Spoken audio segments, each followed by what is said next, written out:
In the Know Your Enemy and Fight Back case, Jay Mitchell's opponent viewed the negotiation as them being in a position of power. The opponent felt the market value was in their favor due to the motel industry being in disarray, leading to them feeling they could dictate pricing. Meanwhile, Jay thought he was in a power position prior to showing up due to the encouraging conversations with his client, the one executive he had been meeting with, that he thought had full autonomy in decision making.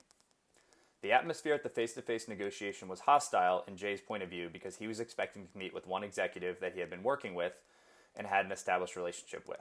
He didn't expect 8 minority partners to show up at the meeting. His error was that he didn't ask the client if other people would be joining the meeting. He mentioned he knew about minority partners, but didn't expect them to be at the negotiation.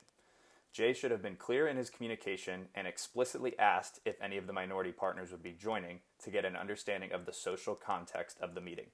He did not define the protocol prior to the meeting in his planning. Option 1, Jay considered in response to the minority partners, was a compromise negotiation tactic because he wanted to fully hear all of their concerns, listen to them, and then still try to come to a deal by reasoning with them and understanding where they're coming from. Option 2 was an avoidance negotiation tactic because Jay just wanted to leave the situation altogether, ignoring the partner's concerns because they were not what he wanted to hear. Option 3 is a competition negotiation approach because Jay realizes the tactics the partners are using and he understands they are just trying to leverage their position to compete for a lower price. So Jay is composing himself and preparing for the price competition. 3 additional case questions I had were, did Jay or Jay's clients have a BATNA? This is important for both sides to know to see who has leverage if there is any to be had. Secondly, what are each party's resistance points?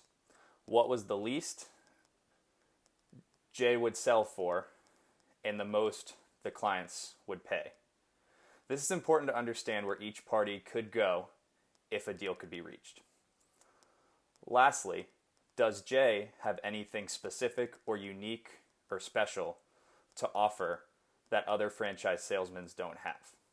This is important because if Jay has something unique to bring to the table, he could utilize this to throw into the deal and create an integrative deal.